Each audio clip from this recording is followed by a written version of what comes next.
गुरुओं की धरती है, तो यहाँ पे शुरू से ही गुरु हम पढ़ते भी आ रहे हैं, बच्चों को भी पढ़ाते हैं। तो यही समझाते हैं कि गुरुओं ने हमेशा यही कहा कि ये जात पात जो है, मैं चाहूँगी कि बीइंग ए लेडी उनको पहले अपना जो अधिकार है ना, वो कहाँ से मिले हैं, वो उनको संविधान पढ़ना चाहिए। अगर आज वो बात भी कर रही है अपना एक कैमरा के आगे होकर, तो वो तो उसको किसने, बुद्धा एक वृक्ष है, तो अगर हम उस वृक्ष को पकड़ेंगे तो ये सारे हमारे जो रविदास जी हो गए, कबीर जी हो गए, गुरु नानक देव जी हो गए, तो ये सारे के सारे उस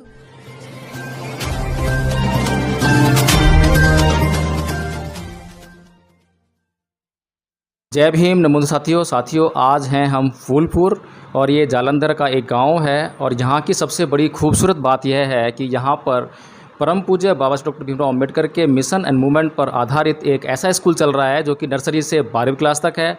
और ये स्कूल जो है इस मिशन मूवमेंट की विचारधारा को प्रचारित और प्रसारित करने का कार्य कर रहा है, जहाँ पर कि आपको जो समाज में जो विरोधाभास देखने को मिलते हैं वैसा विरोधाभास आपको यहाँ देखने को नहीं मिलेगा। लेकिन बाबा साहब डॉक्टर भीमराव अंबेडकर की विचारधारा को जो है पूर्णतः आप फलीभूत होते हुए यहाँ ज़रूर देखेंगे।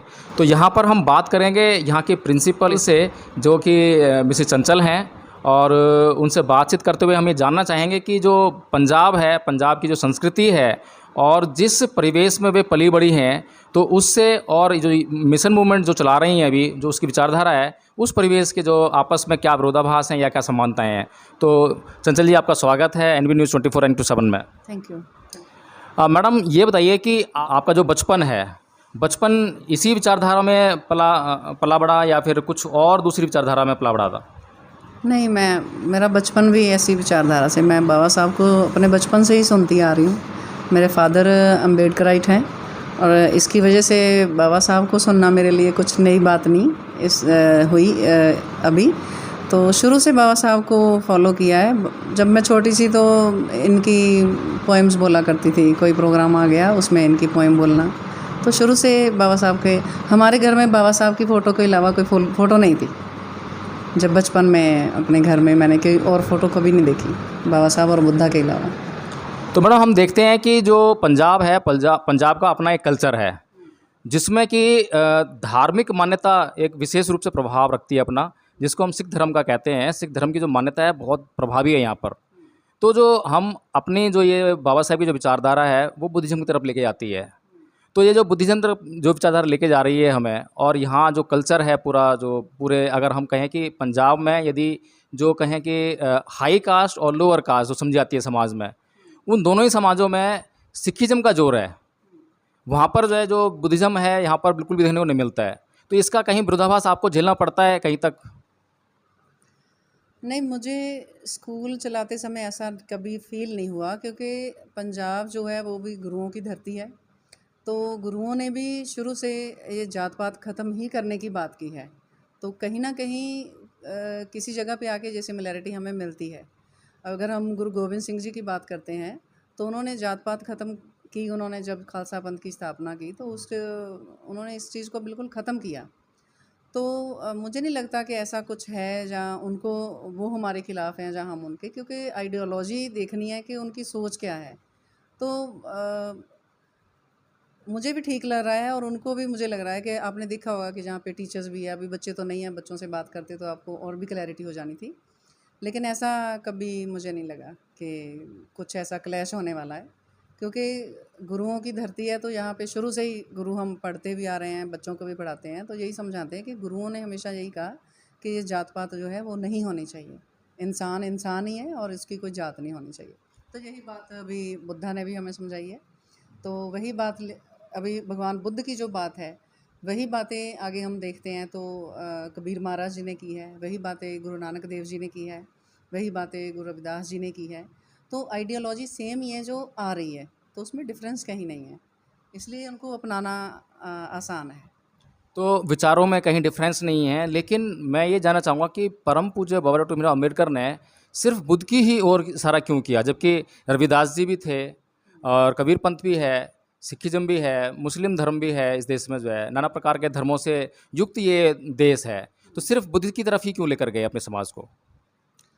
वो ऐसा था कि जिस बाबा साहब ने जब ये डिक्लेयर कर दिया कि मैं एज ए हिंदू पैदा हुआ, मेरे बस की बात नहीं थी, लेकिन मैं एज ए हिंदू मरूंगा नहीं।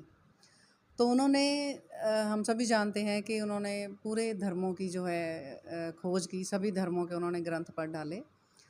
तो उनको एक बुद्ध धम्म ही ऐसा धम्म मिला जिसमें उनको लगा कि मानव मानव को एक समान समझा जाता है, उसमें कोई जात नहीं देखी जाती उसकी। तो इसलिए उन्होंने बुद्धिज़्म को अपनाने की जो है उन्होंने किया कि मैं बुद्ध धम्म अपनाने जा रहा हूँ। तो क्योंकि बाकी जो अगर जैसे आप बोलते हैं कि उन्होंने रविदास जी को नहीं किया या कैसे, लेकिन उसमें ये है कि ये जो हमारे गुरु हैं ये भी बुद्धा की ही थ्योरी को लेके आ रहे हैं। तो बुद्धा एक वृक्ष है, तो अगर हम उस वृक्ष को पकड़ेंगे तो ये सारे हमारे जो रविदास जी हो गए, कबीर जी हो गए, गुरु नानक देव जी हो गए, तो ये सारे के सारे उस वृक्ष की ब्रांचेज़ हैं, तो ये सारे उसमें सम्मिलित हो जाएंगे। तो इसलिए बाबा साहब ने जो बुद्ध धम्म अपनाया उसी की वजह से हमें समानता का अधिकार मिला। तो संविधान में भी हम देखते हैं कि बाबा साहब ने जो हमें राइट्स लेके दिए हैं वो भी उन्होंने बुद्धा की ही आइडियोलॉजी पर आधारित लेके दिए हुए हैं। तो मैडम ये जो हम बुद्धिज़्म का जो है पंजाब में क्या भविष्य देखते हैं? क्या भविष्य में हम देखते हैं कि जो पंजाब है, पंजाब की धरती जो है बुद्ध के जो धम्म से सराबोर हो पाएगी क्या? हम तो होप अच्छी ही होप करेंगे कि पंजाब में भी ये पूरी तरह से फैले और कोशिश भी कर रहे हैं, हम लगे हुए हैं, क्योंकि कोशिश करते रहोगे तो कोई ना कोई रिज़ल्ट तो आपको ज़रूर मिलेगा, अच्छा पॉजिटिव रिज़ल्ट। और अच्छा सोच रहे हैं, हो भी रहा है, जहाँ पे बहुत सारे बुद्ध विहार हैं वो एक्टिवली काम कर रहे हैं, लोग वहाँ पे जाते हैं। और हमारे जो धम्माचारी जी भी जहाँ पे रहते हैं, वज्रध्वज जी, और समय समय पर यहाँ पर शिविर भी लगते हैं। तो शिविर में कम से कम 70 से 80 लोग जहाँ पे होते हैं, कई बार 4-5 धम्माचारी यहाँ पे आते हैं नागपुर से, तो शिविर लगते हैं। तो उसका काफ़ी जो प्रभाव दिखाई देता है लोगों पर फिर, और लगता है कि आने वाले समय में बुद्धिज़्म का यहाँ पे भी अच्छा प्रचार प्रसार होगा। तो कुछ मिशनरी जो बुद्धिज़्म का प्रचार प्रसार करने में लगे हुए हैं, आपके स्कूल में आते हैं क्या? हाँ, आते हैं, जैसे जानकारी मिलती है ना तो फिर वो आते हैं, स्कूल देखने ज़रूर आते हैं। मैडम मैं अक्सर देखता हूँ कि जो जितने भी धर्म हैं आखिरकार जो बातें अच्छी करते हैं, कोई भी नहीं कहता कि चोरी करो या हिंसा करो या नशा पान वगैरह करो, लेकिन वो ये बताने में कहीं ना कहीं असफल रहते हैं कि ये नहीं करो, ये तो बात ठीक है, लेकिन मन में ऐसा भाव ना आए उसके लिए क्या क्रिया या प्रक्रिया है, ये सब बताने में कहीं ना कहीं वो चूकते हैं। तो बुद्ध ने इसके बारे में कुछ बताया है क्या ऐसा कुछ? जी, बुद्धा ने बहुत क्लियरली बताया है कि उन्होंने जो हमें 5 शील दिए हैं ना, उसको हम नकारात्मक और सकारात्मक रूप से लेते हैं। उन्होंने कहा कि अगर आपने हिंसा नहीं करनी है, प्राणी हिंसा नहीं करनी है, तो उसके बदले में आपको करना क्या है? आपको मैत्री करनी है, जीवों से मैत्री करनी है। आपको चोरी नहीं करनी है, तो उसके बदले में उन्होंने बताया कि आपको मुक्त हस्त से दान करना है। हुँ? व्यभिचार नहीं करना है आपको, तो उसके बदले में उन्होंने बताया कि आपको जो है शांति, सादगी और संतुष्टि का पालन करना है। झूठ नहीं बोलना, तो उसके जगह पे आपको सत्यतापूर्ण व्यवहार करना है, सच्चाई बोलनी है। किसी भी तरह का नशा नहीं करना, तो उसके बदले में आपको क्या करना है? आपको अपने आप को प्रदीप्त रखना है, अपने आप को अवेयर रखना है। और मुझे लगता है कि उन्होंने बहुत अच्छे से ये चीज़ें बताई हैं, और ये सिर्फ़ पढ़ने वाली या रटने वाली नहीं है, ये प्रैक्टिकली करने वाली हैं। और प्रैक्टिकली में ये बहुत एक टफ़ जॉब है, रियल में बताएँ। लेकिन आप अगर करोगे तो आपको सच में मन की शांति मिलती है। जब से आपने ये स्कूल शुरू किया है, क्योंकि आपका स्कूल जो है एक विशेष बहुजन समाज की विचारधारा है, उसको प्रचारित प्रसारित करने के उद्देश्य को रखता है। तो आपने जो पंजाब में जो विचारधारा है या पंजाब में भी जो है, क्योंकि बाबा साहेब ने जब यहाँ पे देखा तो उन्होंने भी पाया कि यहाँ भेदभाव है, सिखिज़्म में भी भेदभाव है, क्योंकि सिखिज़्म का भी उनको जो है वो मिला था इन्विटेशन जो है कि आप सिखिज़्म में आ जाइए। लेकिन उन्होंने यहाँ का जब अपने पुत्र को भेजा था यशवंतराव को, तो उन्होंने रिपोर्ट दी थी कि यहाँ भी भेदभाव है। तो इस तरह का भेदभाव कभी आपने अपने पूरे जीवन में जब से स्कूल स्टार्ट किया है, आपको उसका दंश झेलना पड़ा हो किसी तरह से, किसी भी रूप में? नहीं, मुझे ऐसा कभी नहीं, ऐसा भेदभाव कभी नहीं मैंने फ़ील किया, ना मेरे साथ किसी ने किया है। क्योंकि मुझे लग रहा है कि जब आप अपनी एक पहचान बनाते हो, जब सीधी-सी बात है, आप बाबा साहब को जान गए ना, तो आप इन चीज़ों से बहुत ऊपर हो जाओगे। और लोगों को पता है कि आप बाबा साहब के फॉलोअर हो, तो आपके साथ ऐसा करने की हिम्मत नहीं करते हैं लोग। आज का कुछ हिस्सा ऐसा भी है जो बाबा साहेब से नफ़रत करता है। है, बहुत सारे लोग हैं जो अभी ऐसा सोचते हैं कि बाबा साहब ने ये गलत किया, वो गलत किया, क्योंकि उनको लगता है कि वो बाबा साहब से ज़्यादा पढ़े लिखे हैं। तो बहुत सारी ऐसी टिप्पणियाँ करती हैं। अभी अभी पंजाब में थोड़े दिनों की बात है कि वो उस लड़की है, सिंगर है शायद, उसने ऐसा बोल दिया कि ये संविधान बहुत गलत लिखा गया है और इसमें ठीक नहीं लिखा, इसलिए आज के हमारे राजनीतिक हालात वो ठीक नहीं हैं। तो वो उसने बहुत गलत किया। बहुत सी अभी हमारी संस्थाएं हैं जो उनसे अभी सवाल जवाब कर रही हैं कि आपने कैसे बोल दिया। तो मैं उनके लिए यही कहना चाहूँगी कि बीइंग ए लेडी, उनको पहले अपना जो अधिकार है ना वो कहाँ से मिले हैं, वो उनको संविधान पढ़ना चाहिए। अगर आज वो बात भी कर रही है अपना एक कैमरा के आगे होकर, तो वो उसको किसने अधिकार दिया कि वो एक लेडी होके ऐसा बयानबाजी कर रही है। तो यही है कि संविधान पढ़ा नहीं है, उसको खोल के नहीं देखा है, तो ऐसी टिप्पणियाँ करना शुरू कर देते हैं। तो ये उसके लिए बहुत गलत बात है। बाबा साहब ने लेडीज़ को, स्त्रियों को अधिकार लेके देने के लिए जितना संघर्ष किया, उन्होंने अपनी कानून मंत्री की कुर्सी तक त्याग दी उन्होंने। तो इससे बड़ा और क्या हमें चाहिए ना, कि हमें हमें सब कुछ बैठे बिठाए मिला है।